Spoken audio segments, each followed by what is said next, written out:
Hello, everyone, and welcome again to another English with Joseph Morning in the Mountains podcast. By special request today, I've been asked to talk about the music group, the Beatles. Well, contrary to popular belief, I'm not actually old enough to remember the Beatles' first time around, so I'm afraid I do know them, but maybe not as well as you would expect me to. It's very interesting. Because I'm an English teacher, many people ask me questions. Oh, do you know the Beatles? Do you know the Rolling Stones? Do you know this band or this music group? And I have to be honest and say, well, no. Many of our bands were very famous in countries like Spain and on the continent, but perhaps they weren't quite as famous here. Well, of course, the Beatles and the Rolling Stones are very, very famous everywhere. Everyone knows Paul McCartney, everyone knows Mick Jagger, even me. But I would say again that they're a little bit before my time. About the Beatles, well, of course, they were composed of Paul McCartney, Ringo Starr, John Lennon, and Keith Harrison, was it? George Harrison, I think. Yes, George Harrison. And I know a little bit about these people. So, for example, I can tell you that George Harrison was a devotee of the Hare Krishna movement, and when he died, his house was donated to the Hare Krishna movement, and it's now a monastery in North London near Watford. Actually, you can see it on the webcam. They have a webcam set up in their chapel room or their Hindu temple room. I don't know what you call it. And you can see a statue of their founder. It's very interesting. The house hasn't changed much. It's still huge, and it's surrounded by acres of land. About Paul McCartney, well, he was married to Linda McCartney. And of course, she was an heiress of the Kodak family, the photography people. So she was very famous, and in fact, she produced her own vegetarian food. And even today, if you go to a supermarket, you will see Linda McCartney's range of vegetarian food. I have to say, speaking as a flexitarian, someone who's more or less vegetarian, but not tonight because I'm having chicken. But she produced her own line, which is still available. Her own line of food, which is called Linda McCartney's vegetarian range. Oh, it's disgusting. Oh, no. I've eaten it a few times, but I really don't like it. And I don't know any vegetarian who does like Linda McCartney's food. It's awful.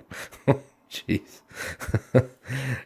I'm sure the woman meant to do some very good things, and I'm sure she did, but sadly her food range was not one of them.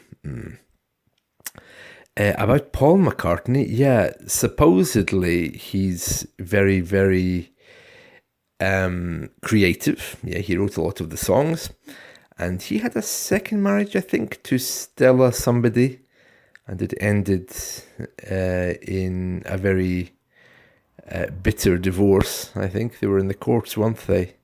So that was Paul McCartney. Ringo Starr, yeah, he's still around. He still looks so young. Oh dear, yes. He still looks like he's 20 or 30 years old. He must be at least 70 now, huh? But he's looking good.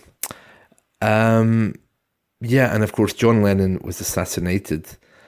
I remember him being assassinated. Now, I was 10 years old when he was killed outside his apartment block in New York, I think. I was watching TV when I heard about it, and at the time, I didn't really know who John Lennon was. I'm not sure if even today, I really appreciate the Beatles as much as I should or could. But yeah, that was a very sad story about his assassination. And he was married to Yoko Ono. Oh, jeez. There's another woman that nobody likes. Her voice is awful, isn't it? I mean, I'm sure she's a very nice lady, but her voice is not impressive. I think she was half Japanese, half Hong Kong, was it? Hong Konger, was she? Something like that. Anyway, she was Asian of some extraction. But again, I don't know anybody that actually liked her. The one interesting thing about John Lennon, and the one thing, probably the only thing that John Lennon and I have in common, is that he was very into the whole peace and love thing, the whole ethic of peace and love. And he never, ever ate sugar. He had a big issue with this. In fact, there's a book called Sugar Blues by William Duffy. It's an amazing book. If you ever read it, you'll never touch sugar again, because it links sugar with the slave trade, the American government, politics, and it also shows firsthand how it's a drug which is designed to kill you. Please do read that book if you get the chance to do so. But be warned, if you read it, it'll probably make you come off sugar, or at least think about how sugar is added to everything, and how sugar is not the natural sugar you find in plants, that sugar is an artificial substance created to basically harm you. It's a very powerful book. Anyway, everyone John Lennon met, he gave a copy of this book, Sugar Blues by William Duffy.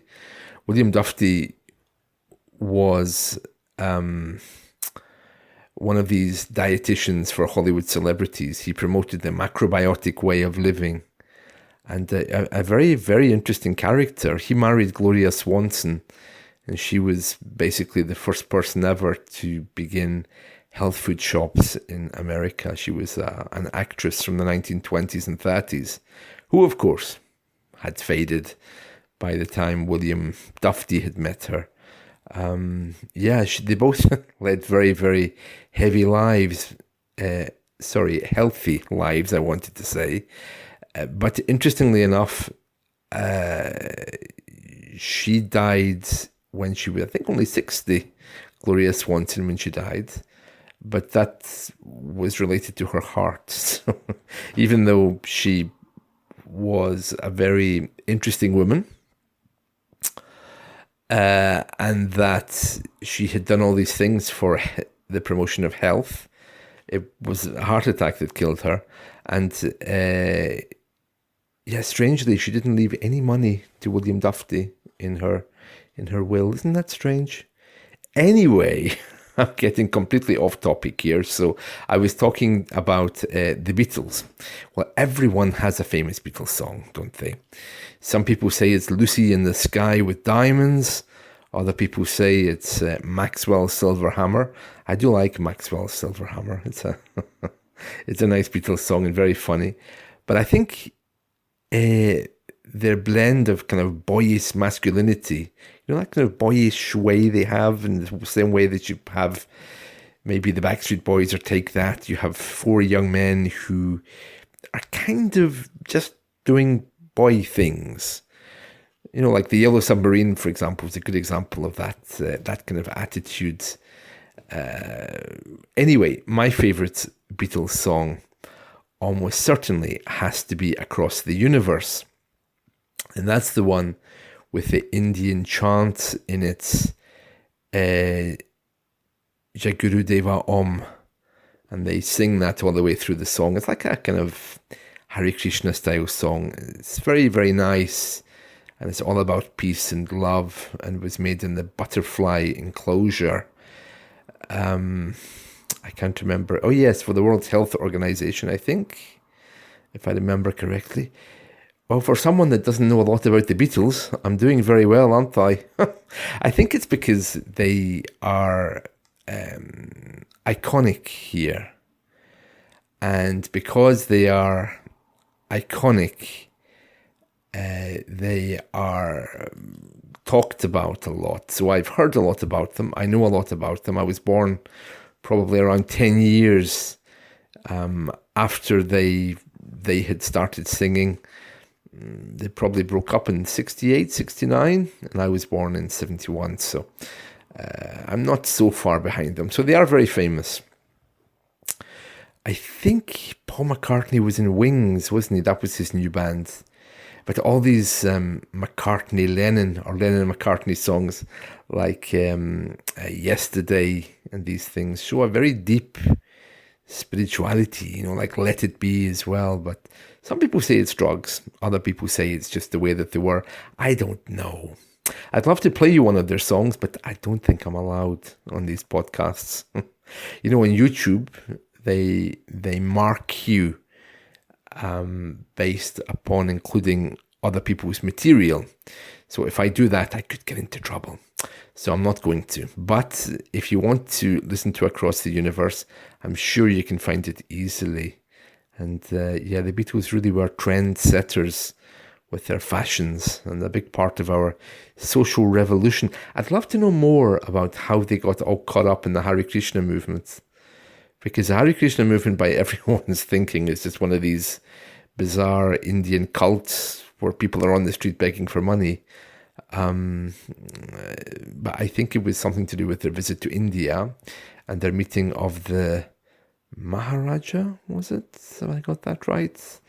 I don't know. There's lots of pictures of them sitting around a very fat Indian man smoking drugs. I think he's called the Maharaja. I know that there's a very, very famous book called Autobiography of a Yogi, is it? Is that what it's called? I think. And it's the story of Yogesh. Oh, I can't remember the name. I'm sure you know who I'm talking about. It's a extremely fat person who's sitting there surrounded by the Beatles, and they're all smoking together. Must have been something quite strange in those days.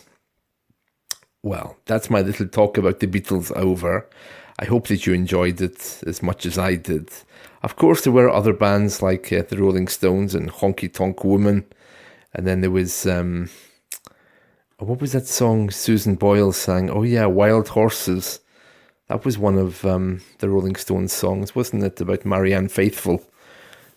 Another group that was out of their faces in drugs. But they're all doing very well, aren't they? They're all still around. So they're all still around. I mean, back in the 60s, they had half of Colombia up their noses, didn't they, with the amount of cocaine they were taking? Very sad. But anyway, I'm sure that they're all very respectable people now. In fact, I know they are. I think that's hilarious. These people who do all the bad things in the 60s, some of them even go to prison for protests and things like that. And then they end up as respectable gentlemen, Yeah, we have a few of those around here. Women who were in prison when I was a child in the 70s and 80s. And of course, they all marry policemen and respectable people. And now they're never spoken of. They live in some of the biggest houses.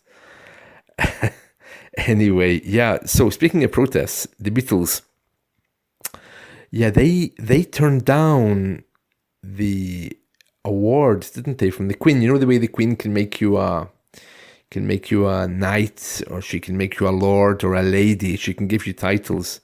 So she was asked by the government, of course, to give them awards, and they were invited to become OBE and MBE to receive our highest awards, but they refused because they were very against the institution, and particularly against the British Empire.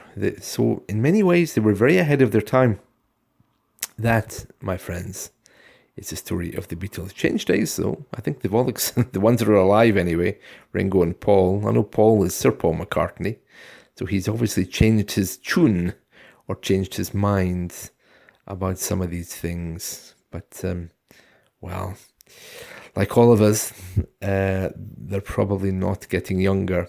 So that's all I wanted to say for today. I hope you've enjoyed this little insight into the Beatles. Now go and listen to Across the Universe, a beautiful song. See you all, and take care of yourselves until next time. Goodbye.